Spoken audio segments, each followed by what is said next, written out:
అనంతరం ఈరోజు 5వ దినం కదా, 5వ దినాన్న మరలా మన ఆత్మలను, మన శరీరాలను, మన జీవితాన్ని దేవుని ముందు చక్కబరుచుకోవడానికి దేవుడు మంచి ఈ అవకాశాన్ని ఇచ్చాడు. ప్రియమైన దేవుని వాళ్ళారా, భూమి మీద ఉన్న ఈ మనుషులంతా కూడా సాక్షాత్తు దేవునికి పిల్లలు అన్న సంగతిని మీకు మరొకసారి గుర్తు చేస్తున్నాను. ఈ భూమి మీద ఉన్న మనుషులందరూ కూడా దేవునికి ఏమవుతారండి?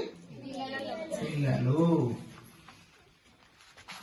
ఇది మనసు పెట్టుకుని వాక్యం అంతా వినండి.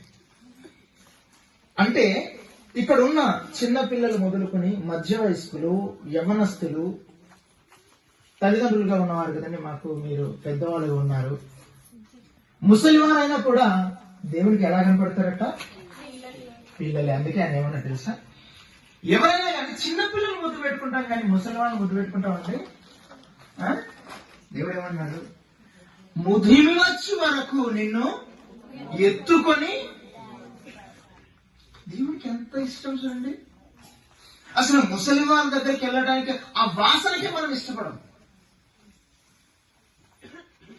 ముదిమి వచ్చి వరకు ఎత్తుకొని నిన్ను ముద్దాడు వాడను నేనే. అంటే అసలు దేవుని మనస్సు అక్కడ ఆలోచించండి.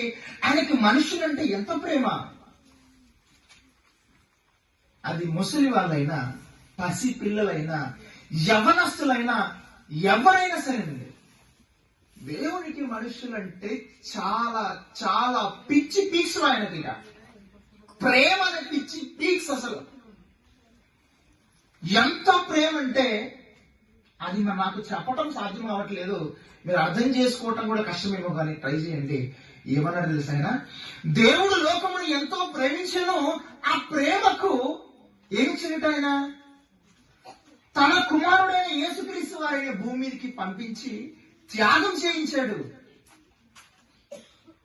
ప్రాణాన్ని అర్పించే విధంగా ప్రాణాన్ని అర్పించేశాడు యేసుక్రీస్తు వారు. అంటే మీరు అక్కడ ఆలోచించండి, ఎంత ప్రేమ. నిజంగా దేవునికి అసలు చాలా చాలా ప్రేమైన దేవుని వల్ల. దేవునికి మీరు సమయాన్ని ఇవ్వండి. ఇప్పుడు వాక్యం వింటున్నారు కదా, అప్పుడప్పుడు దేవునితో మీరు రహస్యంగా మాట్లాడి చూడండి. ఆ తర్వాత మీరు పొందే అనుభూతి, ఆనందం చాలా బాగుంటుందండి. అసలు